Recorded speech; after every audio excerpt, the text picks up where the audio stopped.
Make it so where I just never turn my back to the cameras. Yeah? Mm-hmm. How would you do that? Change the cameras or walk sideways? Like I just did. Did you just karaoke over there? Yeah, basically. Smile the whole time while you do it too, so it looks extra creepy and weird. Yeah. All right. You got, what's today's drink? Element kombucha. Ginger nettle. Ooh. Yeah. Yellow stinger. Okay. White tea. Fresh ginger root. Nettle leaf. Can we talk nettles real fast? Because I didn't know that they were a thing. Do you know what nettles are? Not exactly. I know bull nettle is not great if you get it on you. I don't know what that is. It's not the technical name or the scientific name, but it's a plant, definitely in Texas, where you get close to it or it touches you and it creates a stinging effect that is very unpleasant for a very long time. Yeah, the folklore is that if you urinate on yourself, it'll take it off, but you can just use like alcohol or something, less demeaning to yourself. I think these coincide somewhere. I think I had read in a psalm. I need to find it now. Somewhere the Bible mentions nettles. And I went and I was like, I don't know what nettles are. I need to figure that out. And I think it was something along the lines, if it touches you, but you can eat it. It's edible. You can cook it. I hope it's edible. It's in this drink. Yeah, nettles are weeds, and they're all over Texas. Mm-hmm. And they're the weeds that have little white hairs down the stems. And I also think those are the ones they make you itchy and stuff if you touch them. But you can throw them in a pot and boil them, and they're edible, and they're very nutritious. I was like, hey, nettles. All right. Well, thank you, Element. Yeah. Myself, I'm supporting Costco, Kirkland brand. Grapefruit. These guys are out of San Antonio. Okay. Texas. Cool. Semi-local. Dude, that's I need to start getting on kombucha game for these things. That's what I need to do. I'm like. It's what's most prevalent at HEB, honestly. Really? Yeah. The kombucha. Could go with the cold brews too, but I don't know. We do this at 2 p.m. That's a little tough. Mm-hmm. So, all right. This is the first one that we've actually planned a topic. Oh, true. We've talked about anti-fragility of things before in some ways. But when I texted you about secrets, it's because I was reading through some of the gospel, and it strikes me 2 times this happens. The first is in Mark 1. Jesus heals a guy from his leprosy. And it says, Jesus sent him away at once with a strong warning. See that you don't tell this to anyone, but go show yourself to the priest and offer the sacrifices that Moses commanded. Instead, he went out and began to talk freely, spreading the news. As a result, Jesus could no longer enter a town openly. Yada, yada, yada. Tells the guy, keep this a secret. The guy goes and tells it to the world. Then it happens in Mark 3. Mark 3, he's in a crowd. He's healing people. And, they're impure spirits there. And at the very end of it, verse 12, he says, but he gave them strict orders not to go tell others about him. You know what they did? They went and told everybody about him. And I think Jesus understood the anti-fragility of a secret, which is, and this is a Nassim Taleb principle, if you want to get something out there to the public, tell everybody it's a secret. It's like you can weaponize secrets in this way. For some reason, we all want to tell secrets. Yeah, you want to be in on it. In high school, there was this guy. He was a neighbor across the street. He was older. Everybody looked at him like Sid from Toy Story. Like he was like kind of the bad kid of the street. We were all kind of the same age. He was older, always in trouble. And I remember so vividly, he used to have this thing that he would say. He would say, secrets are no fun unless you tell everyone. And that's what a secret is to me, man. It's very strange. What are your thoughts? What are your thoughts on secrets? My thoughts on secrets. Whenever you brought it up,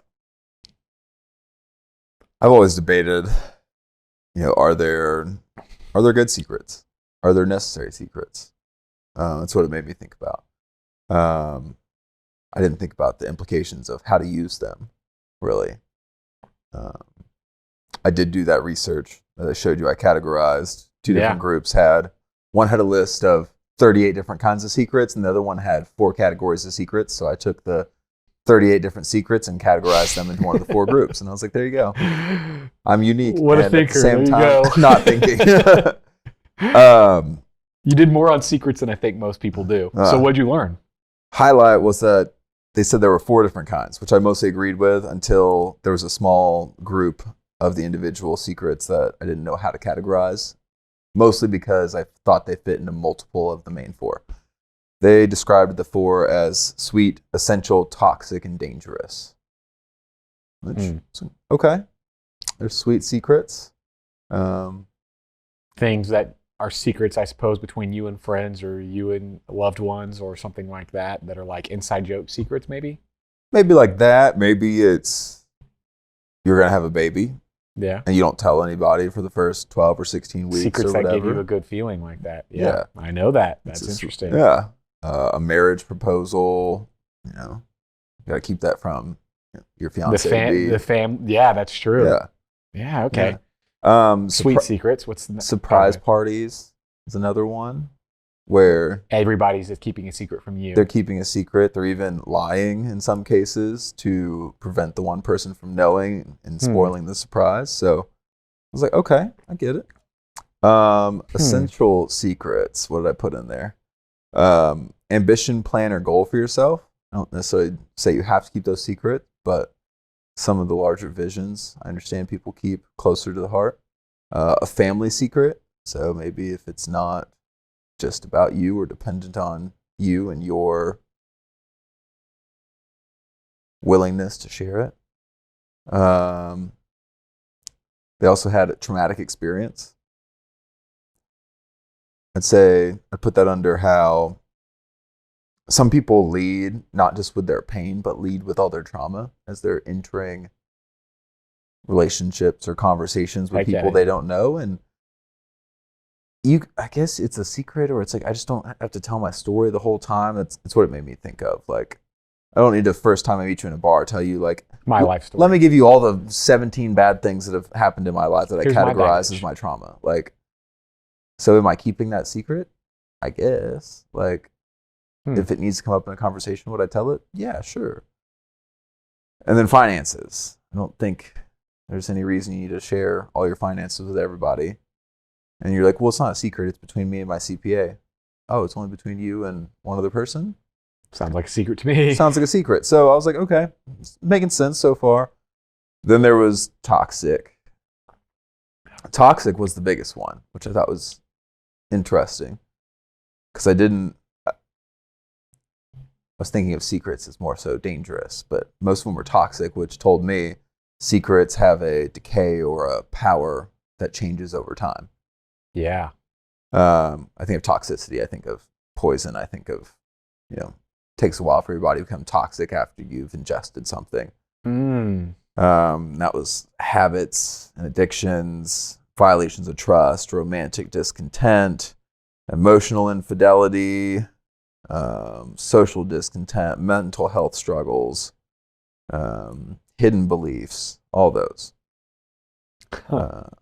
Dangerous, hurt another person, illegal drug use or abuse, theft, doing illegal things, physical self-harm, that type of stuff. So that was my research on secrets, but hearing your intro, it was you're looking for a different I think that's perfect. topic. Okay, cool. Here's why I think that's perfect. So, Bible also says, for nothing is hidden that will not be made manifest, nor is anything secret that will not be known. All will come to light. All secrets will be revealed. Yeah. Starting with that truth, I have a philosophy to life, which is keep good things about you secret and expose bad things. There's so many elements to this. The first I want to talk about, as you said, in toxic secrets, things get worse over time. They build up, they get worse over time. No, they amplify. I think that all secrets amplify over time, good and bad. Yeah. I want to call these just good secrets and bad secrets. They sit on both sides. Mm-hmm. Let's talk about the revealing of good secrets. They're always revealed. The person always has the surprise party.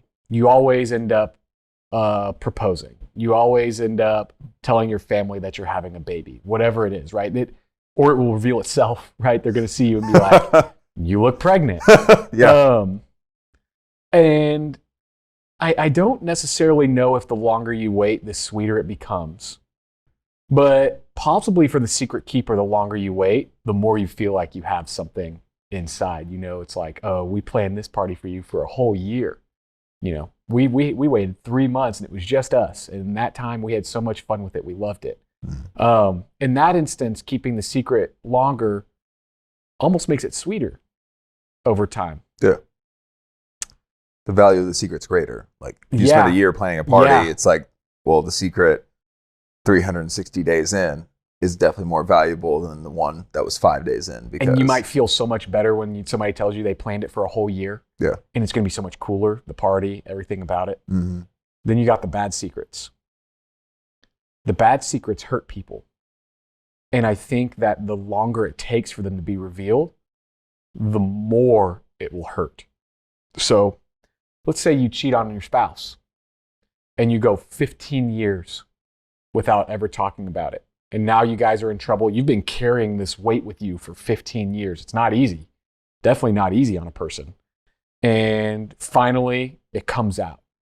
You know how hurtful it must be for your spouse to be like, you carried that for 15 years and, you know, what have we been doing? This has been a waste of my life. Mm-hmm. You know, like there are true consequences to those secrets being revealed, and it only gets harder and harder and harder over time, which I just think is very interesting. But you talked about how, all I wanted to get out of there was you talked about how it accumulates through time on the toxic ones, the bad ones. But I think the good ones do too. Oh, totally. To be clear, I think they amplify or accumulate in whatever direction they're going, good or bad. Yeah, absolutely. And especially the more people that find out. Yeah. Oh, you're on the bad ones. Oh, you're telling me our best friends for 15 years have known about this and they didn't tell me either. You know, like you can really shatter a life if it's like, oh, everybody's in on this secret except for you kind of deal. Secrets are dangerous. I think of, it's a Dr. House episode. It's not real, but the example is very real. Fitness trainer. Say she's like Jenny Craig or whatever. I don't know. She's super fit, super lean, prescribing these diets to everybody. She's built up a huge business. 7 years in, she is doing one of the exercises and passes out. And goes to the doctor, and all of the media finally reports that she got the gastro band surgery, whatever those are called. Yeah. And so she was prescribing everybody something that wasn't real. And so she built a fake business. She deceived people and what amount of effort level it takes to get to a certain place. And then they're not getting to that place, doing that effort level, wondering why. You know, they're not getting the same results and thinking, what's wrong with my body? Oh, there's something else wrong. It's chemically wrong. Oh, I have a thyroid issue. Oh, I'm just not worthy. I'm not working hard enough and I can't do more. None of it was real. And that was why they couldn't get there. And the bigger she gets, the more pain that secret causes. Yeah. So true. So when we think of it this way, let's go back to my methodology. Yeah. So assume you approach every conversation with a secret. Tell the bad things. Yeah. Keep the good things secret. Assume entering a conversation, everything about you is a secret. You are unknown. If you release the bad things right away, and this kind of goes away from the baggage conversation you just had, which is like, should I give my baggage up? I don't know how we weigh this or how much you give up. But the more bad stuff you give away sooner, the less impactful it is when it finally comes out. Versus the less of the good stuff you give away sooner, the more impactful it comes on the positive side when it comes out. You could go 5 years knowing somebody and they don't know that you have some specific skill, and then they're in deep need and you just go pump it out, and they will be so overwhelmed that you had that skill. You will become instantly interesting and instantly somebody that they want to know on a deeper level, because they just want to know, what other good things do you have in you? You create a base that way.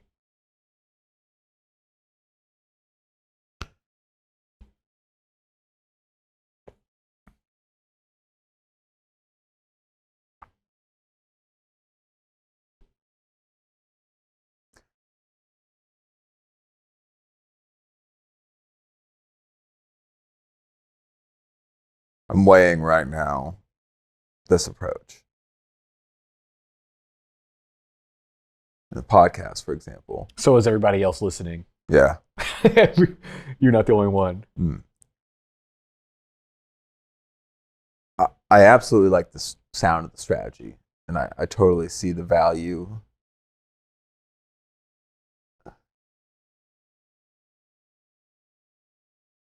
Trying to think of where, I'm looking for something that would really stick out as I see it. I guess I'm looking for experience to relate it to see where it's played out. I don't have a lot of great examples on this, but so we'll flip it. Why do you think most people lead with their best things? Or why do you think people lead with their best things?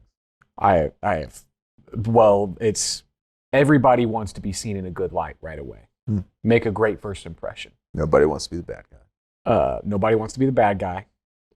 People forget the art of selling by not selling, which we'll get to in a minute. What people are left with whenever they immediately expose everything good about them. Hey, I played this sport in high school. I studied this in school. I did X, Y, Z, whatever. They've left nothing to find out about them except for bad things. And so if you become interested in them, you will only learn negatives. How long will that last? It's short term. It's a short term. It's the classic short term approach. If I want people to like me, I'm going to go in the short term and just pump all the good things I can.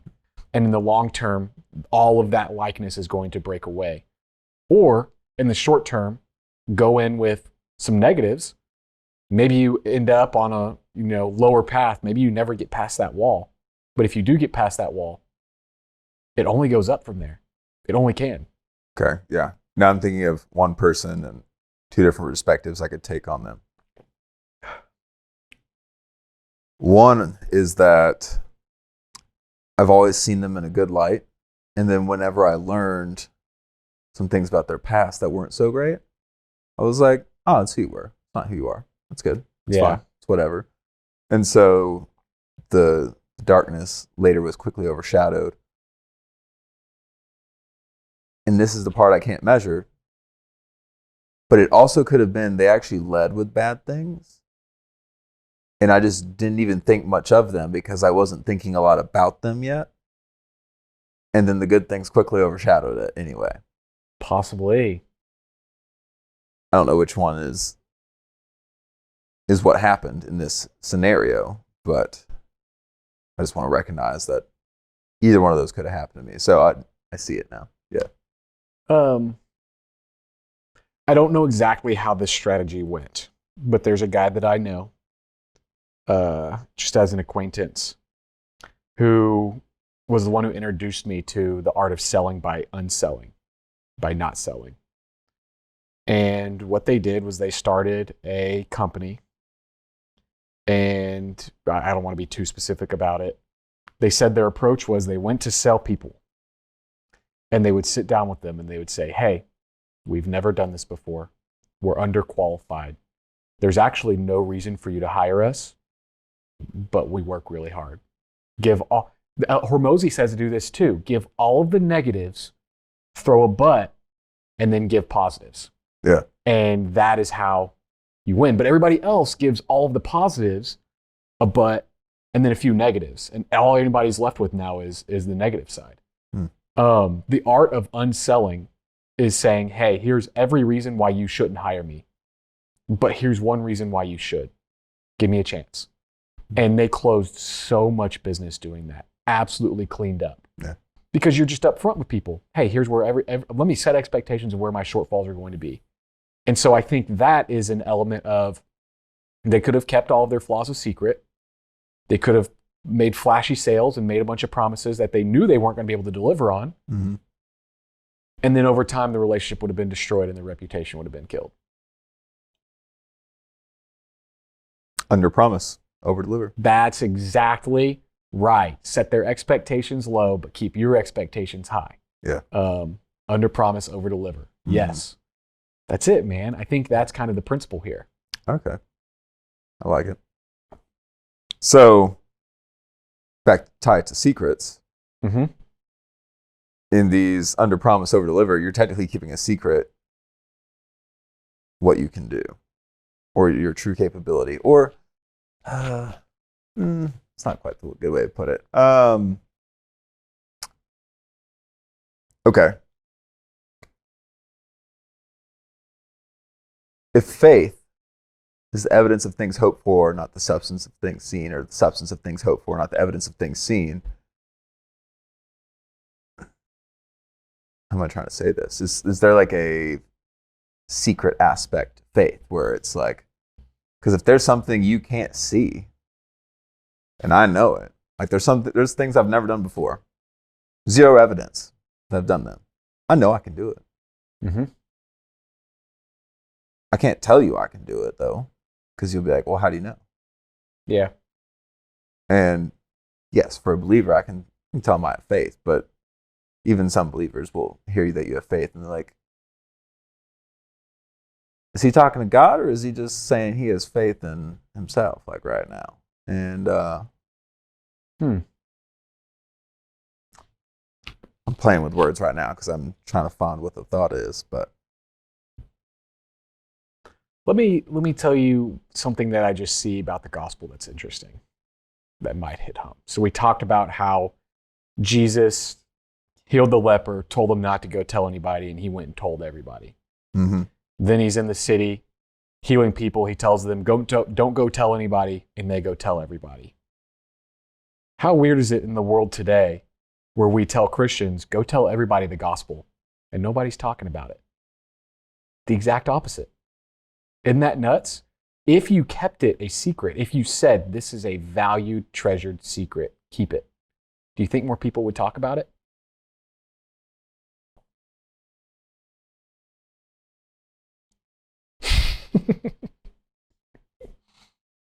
I'm kidding. Yeah, that's good. I like it. Yeah. So I cut my hand so they can hear me whispering. They can't see the words, but yeah, I do. Yeah. I've always said it's like putting a red button in front of a kid. Yeah. Which I definitely heard somewhere else, but don't press the red button. Yeah. Why not? Just don't press it. Don't do it. They want to. Who's going? Yeah. Not all of them will act on it, but all of a sudden it creates that need to know why not to press the red button. So this applies. We talked on the last episode whenever we had our guest, Jimmy. Intellectual property. You know why companies oftentimes don't file IP patents on things they develop?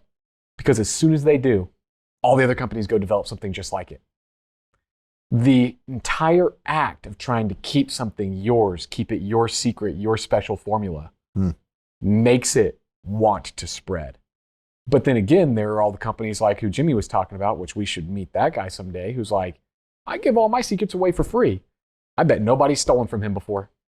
He's just like, here, have it. Yeah. It's amazing how quickly, just the shift, how quickly it shifts whenever you say, this is very rare, this is very valuable, this is very important, and then everybody wants to share it. Versus you're just like, hey, this is for everybody. And then people are like, nah, I'm not going to bother.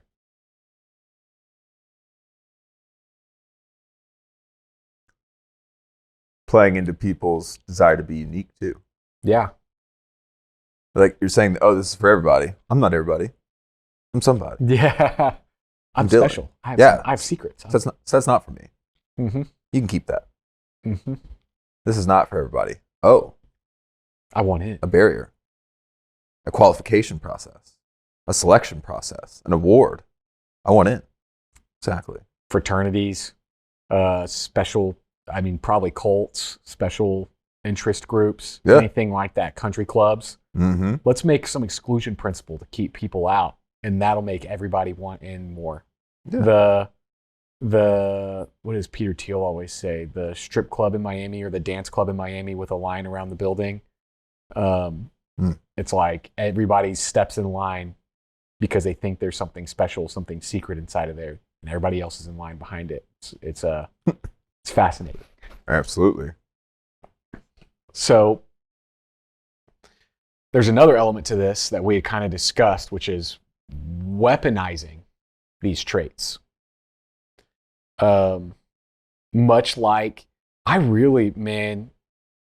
deep down, I feel like Jesus understood this principle and he knew people were going to go tell. And that's exactly why he specifically said, don't go tell. And there's another person who did this, Ben Franklin, who writes in his autobiography how he not only knew, so Ben Franklin, a little history about him that people may not know. For a majority of his political influential life, he lived in England as almost like a first ambassador for the 13 colonies. And he was consistently surrounded by spies for England all the time, spies everywhere around him.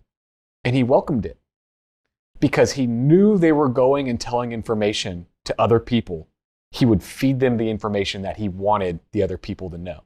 Whether it was truths, lies, whatever, he weaponized it. And he would tell, he could sit down and tell him, he'd be like, let's say I know you're a spy. I sit down with you. You don't know that I know, right? You think that you're being clever. And I go, Dylan, man, I just had a chat with these guys at the 13 colonies. You got to keep this on the down low. It's very, very important. But XYZ.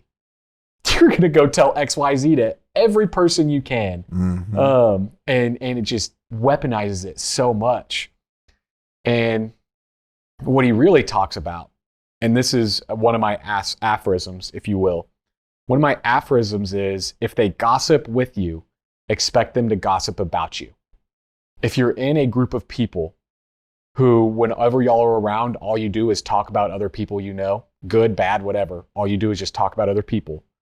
Expect that whenever you're not in that group, they're talking about you. And that's just like your spies. If you do nothing but say awesome things and act in awesome ways around that group of people, they have nothing to say about you but good things. And you can weaponize them. Let's talk about the spiritual implications of this. Because I wrote something similar to this in one of my songs. And it's not, the emotion and the perspective in this song is not necessarily not a good or bad guy, but it's, interestingly enough, I also tell the people, it goes... Read it. What is it? Oh, wait. I'm looking for the piece. What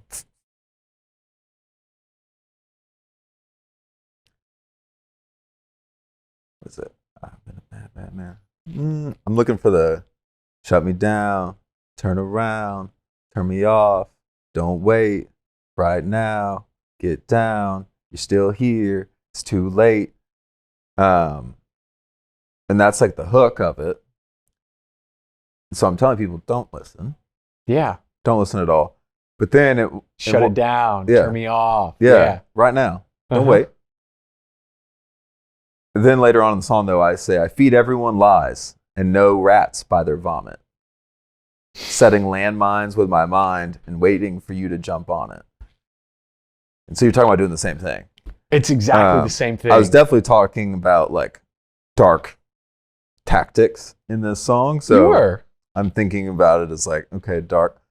So now I'm really curious, like, is that how Jesus was employing the word right there? And is it even dark? Or is it simply the flushing strategy to find people? And like in my case, I'm like, yeah, if you're saying stuff, I can figure out if it's you because I know I told you this and it came out over there. And so I'm like, oh, that's coming from over here. And so now I can just I know rats backwards. by their vomit. Yeah. Never been a rat, never had them in the house. That's a little Wayne. Yeah, okay. That's a little Wayne line. There you go. Call him Mickey Mouse. Never been a rat, never had him in the house. That is, all right. Dude, that is so interesting. And you know what I think of is I think of the Big Bang Theory. There's an episode in the Big Bang Theory, and you may not know the characters. Hopefully other people do here. Yeah. Sheldon and Amy, they're like boyfriend and girlfriend. They want to test how fast it takes for gossip to get around the group. Okay. And so they go to one of their friends and they say, hey, we're having a baby. We're pregnant. Mm-hmm. And they just wait to see how long it takes for everybody to come in and be like, oh my gosh, you're pregnant. And they time it. And that's exactly it. What I'm curious about is the implications and I would say rightness of feeding people lies to test whether or not they're rats. I don't know if you should do that. Because it's a lie. There's something wrong about it. Okay. But so don't go tell anyone. If the intention is to make you go tell everyone, you're telling them a lie. You already are in essence. Or are you just manipulating or answering a fool according to their folly? Maybe. I don't know. It's very. There's something psychological here that I've never read anything on. I've never seen it in any books. Nobody ever talks about it. And I really want to explore it. And I want to explore it with when Jesus heals that man of leprosy. Why did he tell him to keep it a secret? What was the purpose? Did he do it purposefully? But you read that you've read that song to me before, and I think it's so interesting. Know a rat by their vomit. When you see that they're the one that exposed the lie, you know that they're the gossip in the group. Yeah. I just don't know if you ever have to go that far. Well, you always know who the gossip in the group is by the person who is talking about other people to you. I got the strategy more from watching like CIA and FBI movies where that there's a mole internally, and so they start sending out false information, and then whichever segment of people that the false that piece of fault on it. Yeah, and then they acted, and then something like, so if they're like, okay, we're gonna be in Turkmenistan at 3 a.m. or we're gonna be in Kazakhstan at 2 a.m. or we're gonna be in India at 4, and then wherever those people show up, they're like, oh, well, the mole came from Cindy because I told Cindy that's what I told Cindy. Yeah. It's the same strategy for debugging. You cut up the code into a bunch of different blocks and see which one fails, and then you know, okay, the bug's there. Yeah, that's where it is. Oh man, what a concept.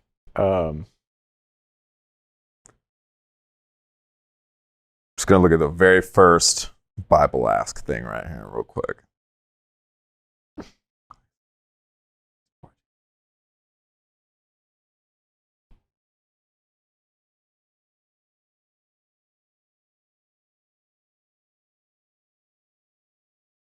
Okay. What'd they say? It's not in agreement with what we're talking about, but that was just one of some posts from 2018. So. Well, what was their take? Their take was he was protecting the leper from getting in trouble with the priest for having disobeyed their authority. Okay. Going to Jesus for healing instead of them. Interesting. Yeah. I'd have to think on it more. Yeah. There's either way. It's still, there's something so deeply human about the process that I feel like they're missing a layer. Yeah. Yeah, and I'd be curious. It's like that.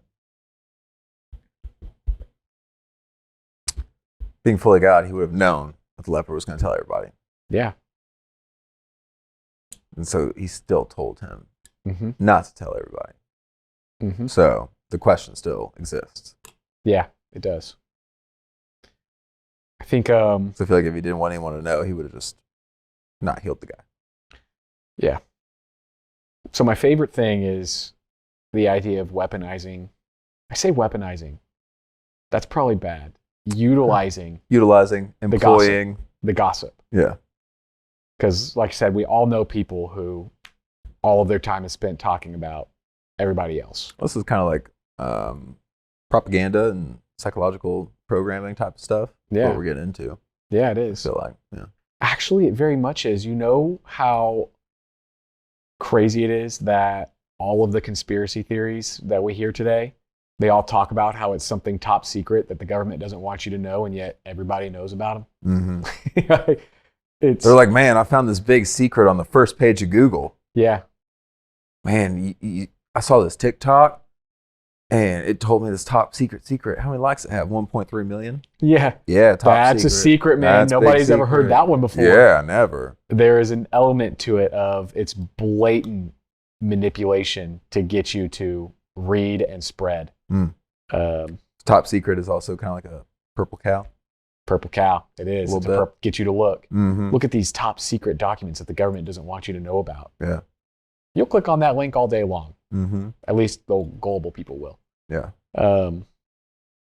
Anyway, so weaponing the gossips or utilizing the gossips. I've always been the person that I try and keep gossips out of my life. Mm-hmm. If you're somebody who every time I'm with you, you're talking about everybody else that we know in common and what's going good and what's going bad in their lives, I tend to not talk to you. We've talked about this before. The reason we like having this podcast and like doing Pub Fridays is because we don't do the junk food talk. Yeah. We want to talk about things that actually matter. No potato chips here. But sometimes no potato chips here. Well, they're here, but like we're not eating them. There's something to be said about keeping those people in your life so that when you need something to get out, you can get it out. And I don't know what that something would be, but it's there. Maybe it's a podcast. You know, I don't have a lot of people in my life that are gossipers. And because of that, I guarantee the people in my life are not going around telling everybody that Braden started a podcast. Oh my gosh, you should listen to Braden's podcast. Good or bad, right? Nobody's walking around. I don't know, maybe if they are, thank you. But I bet nobody's walking around going, Braden's such an idiot. You should definitely listen to this podcast he's doing. It's so stupid. I would love it if they were, because that's what we want. We want to catch those ears, but I don't even have that. And so I think that's a misstep. I believe clearly Jesus had to have understood that existed and knew that when he was performing miracles in front of those people, it was going to spread like wildfire. Mm-hmm. Good or bad. Yeah. It's like because the miracles were just literally a miracle, they call it marketing. Yeah. For the word that he was actually going to bring them in the life. Yes. He was going to bring them. It brought people in. Yeah. The miracle was not the goal. No. Yeah. But everybody talked about that, right? That's what brought everybody in. Yeah. So anyway, some value to having gossips in your life as long as you have them identified and know. Yeah. No, you're careful. Yeah. Ben Franklin never gave up a real secret in front of the spies. Mm-hmm. I don't know. I say that. Totally could have. But not one that was so damning that it ruined the colonies. Yeah. So. Man. You said you were going to tie this to how to learn. I was, but we're going to have to do how to learn on the next episode because we are really 45 minutes in. Oh, okay. Wow. We stayed on one subject. One subject. The whole time. Secrets are no fun unless you tell everyone. Okay. That's definitely going to be the title. Yeah. All right. That's good, man. All right. We can wrap it up there. Cool. Taking my drink with me.